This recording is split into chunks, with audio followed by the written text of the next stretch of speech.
राजे उमाजी नाईक आज लोणंदमध्ये संजय जाधवांनी की एक त्यांच्या डोक्यामध्ये उमाजी नाईकाचा ध्यास त्या माणसाने घेतलेला आहे म्हणून की आज त्या मामलेदार कचेरीमध्ये की मोठे हेवे द्यावे चाललेले जागेचे तवा तिथला छत्रपती काढण्यात आला अशी क्लिप महाराष्ट्रात व्हायरल झाली आणि ती संजय नाना काय म्हणला की बाबा या सगळ्या समाजाला कळवलं पाहिजे.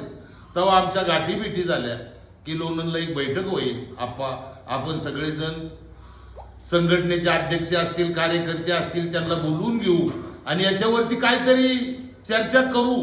तेव्हा आज आम्ही या लोणंद गावामध्ये आज पोहोचलेलो आहोत. सांगण्याचं हेतू की त्या खडक मामलेदार कचेरी ठिकाणी गेल्या आज 35 वर्ष झालं मी तरी स्वतः उभा आहे.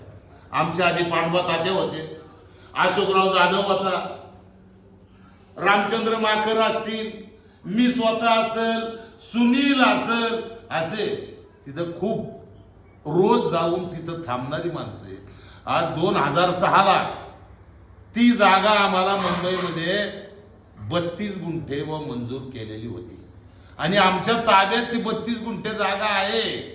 परंतु आम्ही स्वतः मुख्यमंत्र्याकडे जाऊन त्या जाग्याला 5 एकराला टे दिलेला हे माझ्याकडे आहेत.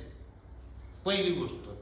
दुसरी गोष्ट की जर कधी मुख्यमंत्री असेल, उपमुख्यमंत्री असेल, महात्मा फुलेंच्या तिथं मोठी मीटिंग होती, मोठी सभा होती, त्यावेळेस उपमुख्यमंत्र्यांनी सांगितलं की या कडेची जागा जी असेल तर ती कडेची जागा स्मारकाला महात्मा फुलेंना दान करा आणि आमच्या कडेची जागा मात्र तुम्ही विकून का. हा तुमचा नेम आहे शासनाचा. का तुम्ही फसवायला लागला रामूशनला. 5 एकर जागा दिलेली आमच्याकडे ठराव आहे. तो ठराव तुम्ही मोडून एका बिल्डरच्या घशात 1.25 एकर 1.5 एकर जागा घातली. बाकीची जागा तुमचा विकण्याचा प्लॅन आहे. आज एक आठवड्यापूर्वी तिथं तहसीलदार कचेरी आहे मोठी पुण्याची. एका साईडला शहरचा तहसीलदार आहे, एका साईडला हवेली तालुक्याचा तहसीलदार आहे, एका साईडला खडक पोलीस स्टेशन आहे, एका साईडला हवेली पोलीस स्टेशन आहे. आणि शिवाजी चोरीला जातो, खंत वाटते, लाज वाटते म्हणायची. शिवाजी चोरीला जातो म्हणजे काय वाटतं? कलेक्टर चोर आहे, मामलेदार चोर आहे, तहसीलदार चोर आहे, खडक पोलीस स्टेशन चोर आहे. शनिवारी संध्याकाळी खडक पोलीस स्टेशनने सांगितलं बॉम्ब ठेवलेला आहे, तुम्ही कुणी जाऊ नका.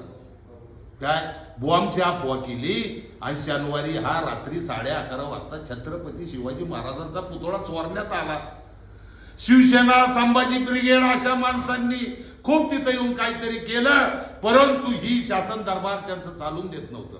म्हणून आमच्याकडं उमाजी नाईक स्मारक आम्ही चालवतो, म्हणून आमचा ज्याच्यावर हक्क आहे, म्हणून आम्ही स्वतः तो लढा उभा केला आणि छत्रपती शिवाजी महाराज संध्याकाळपर्यंत आणून तिथं पोच केले.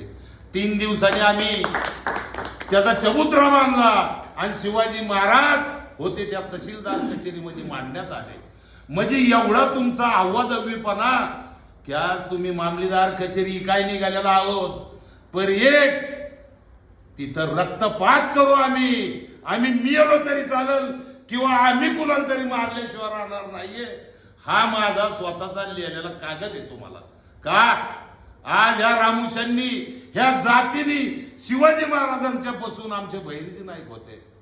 जर खरी जात असेल तर रामूशी, स्वराज्याचा 3रा डोळा बहिर्जी नाईक, शिवाजी महाराजांचा डोळा बहिर्जी नाईक. मग आमच्या उमाजी नाईकाची जागा जर तुम्ही विकून खात असाल तर शासन दरबाराला, मुख्यमंत्र्याला, कुणालाही कधी सोडणार नाहीये. तेव्हा सगळ्या समाजाला हात जोडून माझी नम्रतेची विनंती आहे की ती जागा जी आहे ती आमच्या स्वतःच्या बापाची नाही आहे, ती समाजाच्या बापाची आहे. उमाजी नाईक आमचा बाप आहे. जर त्याची जागा कुणी हलवली तर त्याला घराच्या बाहेर सुद्धा निघून देणार नाहीये. ही कुठल्याही नेत्यांनी, मुख्यमंत्र्यांनी, उपमुख्यमंत्र्यांनी याची नोंद घ्यावी. का आमची जागा तुम्ही विकून खायला निघालेला आहात काय. तवा आम्ही जर तिथं खरी माणसं जर नसतो तर 100% शासन दरबार ही मामलीदार कचेरीची जागा ऐकल्याशिवाय राहणार नाही. जी पुण्यात जैन मंदिराचं झालं, जी जैन बोर्डिंगचं झालं, तोच खडक मामलेदार कचेरीचा प्रश्न उभा राहिलेला आहे. तेव्हा समाजाने हे डोक्यात घ्यावा आणि उमाई नाईक स्मारकसाठी हेवे दावे बाजूला ठेवावा आणि एक जागे येऊन त्या उमाई नाईक स्मारकसाठी लढा द्यावा. एवढीच माझी विनंती आहे. जय मल्हार, जय उमाजी नाईक, जय